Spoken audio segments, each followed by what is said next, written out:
Hi! Sa episode na 'to pag-uusapan natin kung ano ang way, 'no, ano ang way natin para mas mapaliit yung scope natin as a bookkeeper. Kasi kung nagbabalak kang maging freelance bookkeeper, ang iisipin mo niyan from start to end, from beginning hanggang closing ng books. Now, merong paraan na ang magiging job description mo ay small chunk na lang. Isang parte ng napakalaki ng accounting department. Kasi ang accounting, isa yung malaking department. At pag-uusapan natin kung anong mga pwedeng job descriptions na ma-apply sa inyo na pwede nyong gawin para hindi na kayo general bookkeeper, hindi na kayo general accountant, kundi magiging specialist kayo sa malaking parte ng accounting department. Okay? Ngayon lang tayo nakita ko nga pala si Kyle. 4 years ang experience ko sa freelance bookkeeping. At let's go, magsimula na tayo kasi madaling live lang to. Short live lang to. Okay? G! Yun, na-miss ko tong whiteboard na to. Matagal ko na rin hindi nasulatan to eh. Pag-uusapan natin dito ang accounting department. Accounting department. Kapag gusto mo maging freelance bookkeeper, no? Kapag bookkeeper ka, keeper, ang job description mo niyan is, syempre, documentation, data entry, adjusting, tapos preparing ng reports, at saka closing. Kasama na dito sa data entry, tapos i-insert natin yung reconciliation. Di ba? Yan. Ito yung napakalahabang scope ng isang bookkeeper. Mahabang scope yan. Mahabang scope ang bookkeeper kasi diyan nakasalalay, ang dilim no? Diyan nakasalalay yung kabuuang accounting cycle. So ang buong job description ng bookkeeper ay to complete the accounting cycle. Now, may isang paraan para hindi ka ma-overwhelm as someone na nagwo-work in accounting department. Kapag maliit pa kasi yung negosyo, maliit pa yung negosyo ng kumpanya. Ang hinahanap niyan, all-around bookkeeper. Bakit? Kasi kaya po namang gawin 'to ng isang tao. Kaya pa 'yan gawin ng isang tao. Pero darating ang punto na sobrang laki na ng kumpanya, hindi na kaya ng isang taong bookkeeper. Hindi na niya na kaya. Kaya do'n na mapupunta 'pag malaki na yung business, malaki na yung company, madi-divide siya into matatawag na siyang isang department. At sa isang department, malawak 'yan. May tinatawag tayong sa accounting equation, asset equals liability plus owner's equity. Di ba? Isa tong malaking department. Sa asset, ito yung ito yung maging possible na department sa isang malaking kumpanya. Sa asset, alam nyo bang may asset management accountant? May ganun. Ikaw yung taga-manage ng mga assets ng kumpanya, taga-depreciate, taga-encode, taga-monitor ng asset value ng mga asset ng isang kumpanya. At isa sa mga pinaka-common din na scope sa accounting department ay ang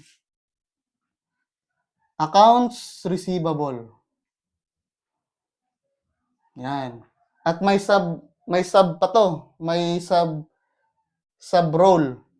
May collections at may billing. Diba? Malaki ang accounting department. Kaya dapat maintindihan nyo kung anong mga department ang pwede nyong pasukin. Kapag ma-overwhelm kayo sa bookkeeper, ito yung mga pwede nyong maging trabaho pa. Ano pa ba sa asset? Ito yung pinaka-common eh. Sa liability naman, dito papasok yung loan management accountant, tapos accounts payable. Sa accounts payable naman may sub din, may procurement, at may marami yan eh. Procurement, tsaka para procurement lang. Andito kasi nakapaloob yung PO, vendor, setup, at saka yung mga contractor pay. Dito yan. Sa liability. Sa owner's equity naman, di ba may ano dito? Revenue at expense. Okay? Sa expense naman, may fractional CFO dito. Pero yung fractional CFO talaga, sa kabuuan yan. Pero, more on control. Budgeting, control, tapos ceiling. Dito papasok yan. Ang bookkeeper, pang maliit na negosyo lang talaga to. Sa totoo lang. Pang maliit lang siyang business. Yung tipong kaya lang siya ng isa o dalawang tao yung books. Bookkeeper ang i-hire niyan. Pero pag ma-encounter niyo na yung corporate accounting, may accounting department na, ma-encounter niyo itong mga bagay na to. At mabuting malaman nyo to. Dahil kapag nalaman nyo na to, tapos magaling na kayong bookkeeper, sobrang bilis trabahuin ito. Promise. Ako, naging bookkeeper ako. Naging accounting, ang tawag na to, naging bookkeeper ako sa US. US bookkeeper ako for 3 years before ako nagka-corporate experience. Bookkeeper talaga, end-to-end. Ito, end-to-end bookkeeping talaga. Hanggang simula ng books, hanggang ending. Yun ang ginagawa ko. Now, nung nag-corporate ako sa Davao, accounts payable ako, napaka-basic. Promise. Napaka-basic. Kasi syempre, sanay ka ng ikaw AR, ikaw AP, ikaw data encoding, ikaw lahat nakaatas mag-manage sa books. Tapos, aatasan ka lang ng isang napakalit na department. Aatasan ka lang ng napakalit na department, AP ka lang. Aray mo. Napaka-basic nung naging AP ako. Sobrang dami kong naging job description kasi kulang sa akin yung AP lang. May calls pa ako nun. Ako pa ang daming invoice pinapasok sa akin nun. Pero nakukulangan ako. Kasi sanay ako sa volume bookkeeping. Naging ano pa ako nito, naging vendor setup, ako pa nagbabayad ng mga contractor, nagbe-verify ng mga bagay-bagay. Tsaka sa procurement din, sa purchasing, talagang na hands-on ako dyan. Kasi kapag naging bookkeeper ka, alam mo na yung kabuuan eh. No question na dyan. No question. Kaya pag dito ka na sa smaller chunks ng accounting department, mabibilisan ka. Kaya ito yung pang beginner, hindi siya pang beginner. Pang small business siya. Pero pag gusto mong gumaan yung trabaho mo, gumaan yung understanding mo, at saka paliitin yung scope ng trabaho mo nang hindi nako-compensate yung level of rate, dito ka. Dito, labanan ng mga small businesses to. Dito, corporate na to siya. At sa experience ko, may AP supervisor, may AR supervisor. Alam nyo ba, kahit na yung accounting, kahit na AP lang yan, may supervisor pa rin yan. Yung AR, may supervisor pa rin yan. Kasi ganun nakalaki yung kumpanya. Ganun kalaki yung kumpanya, kailangan na may supervisor. Kaya dito, pang maliitan lang tong business. Yung small business na solo or may 5 empleyado, yung maliit lang, yung walang masyadong employee. Pero dito, libo-libo employee na yan. Hundreds na yan. Kaya napakalaki na yung accounting. Yun lang gusto kong i-share ngayong araw.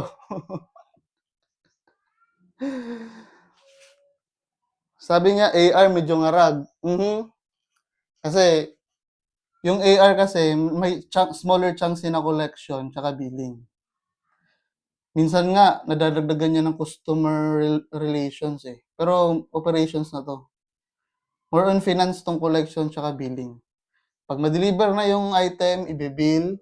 Kapag sisingilin na, ang collection department 'yan. Department 'to yung sinasabi kong smaller chunk, department pa rin 'yan. Sinabi kong accounts payable, procurement department 'yan, contractor pay department 'yan. Gano'n kalaki. Salamat Bulatse sa effort mong mag-like. Oo. Ay sa AP, hindi na siya customer service. Ano na siya? Anong tawag nun? Basta hindi na siya customer service kasi hindi naman natin sila customer eh. Sa AP naman, at saka sa AR na operations, may tinatawag tayong reconciliation yan. Sa AP tsaka sa AR, hindi na tayo masyadong mag-bank recon yan kasi yung mga supervisor na nagre-reconcile ng mga actual banks.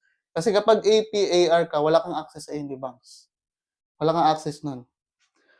Now, kapag AP, AR, anong nare-reconcile? Sa AP, ang nare-reconcile, vendor statement. Ano ang purpose ng pag-reconcile ng vendor statement?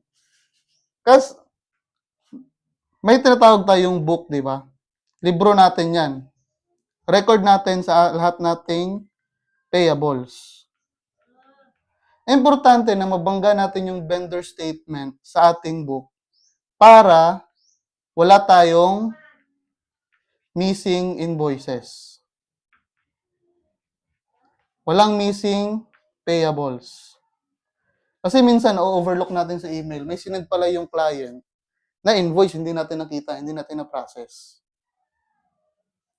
Now, anong ibang way para ma-retrieve natin yung mga invoices na hindi natin na-process? Or paano natin malaman kung may nakaligtaan tayong invoice? Siyempre, maghihingi tayo ng vendor statement. Dito nakalagay sa vendor statement lahat ng mga invoices na naibigay na sa atin. Nakalagay doon invoice number, reference number, at saka amount. Yung reference number, pwedeng PO number yan.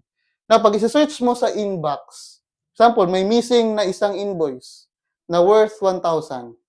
Tapos, chinek mo sa email, sinearch mo yung reference number, PO number. Walang nakalagay. Walang na-send, wala kayong na-receive.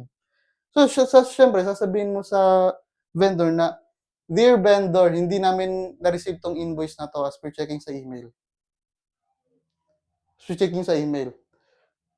So, kailangan namin ng invoice na to kasi nakalagay siya sa vendor statement pero wala naman kaming na-receive. And then, ask for revised invoice na updated yung date.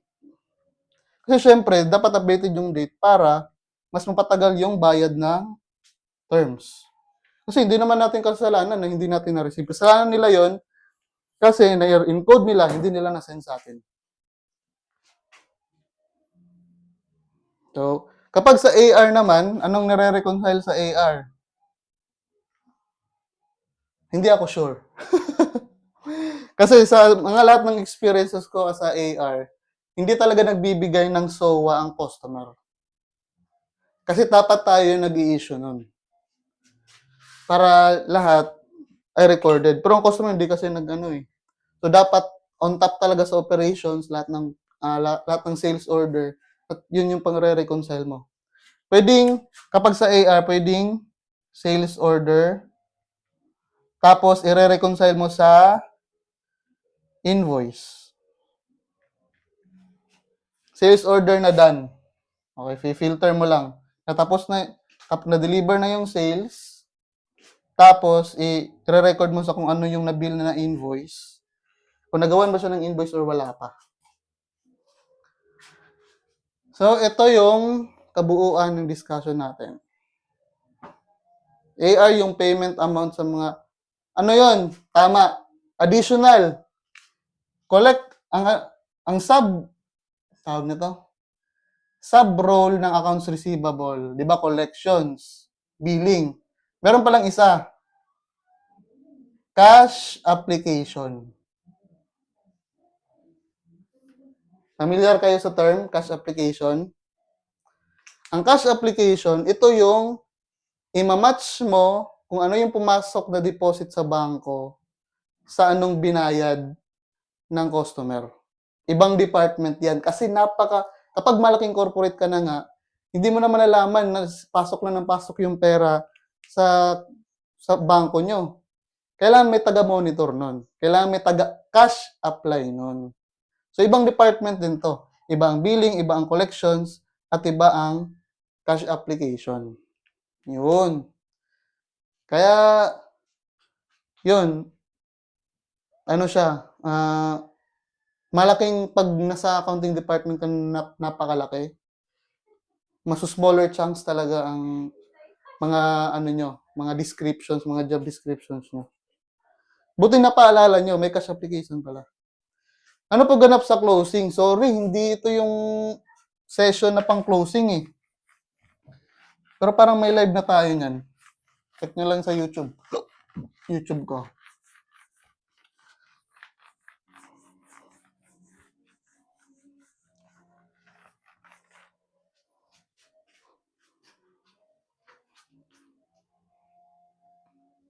Yun. So, yun ang ibang way na paid ka pa rin as bookkeeper. Yung parang same pa rin yung compensation ng bookkeeper. Pero smaller chunk na yung job description mo, yung scope mo. Yun yung targetin nyo. Malaking company pero may smaller chunks of accounting department. So, yun lang gusto kong i-share. Minsan kasi sa mga galing corporate sa Pilipinas, no, local, na-overwhelm sa bookkeeping sa small business. Kasi kahit na maliit na negosyo yan, maraming transaction pa rin. At ma-overwhelm ka. Ito, i-target nyo. Kung hindi nyo kayang, kung na-overwhelm kayo sa bookkeeping, try nyo mag-focus sa isang department. Maging accounts receivable specialist kayo, collection specialist, accounts payable specialist, billing, at yun yung way nyo para mas smaller yung scope nyo, pero bayad kayo, same as bookkeeper na rate. Yun lang. Sana may natutunan kayo sa live na to, sa episode na to. Maraming salamat sa pagtambay. Yun lang.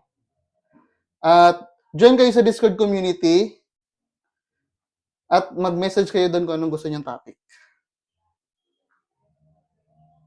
At available na pala yung libro natin sa Google Play Store. Libre lang yun.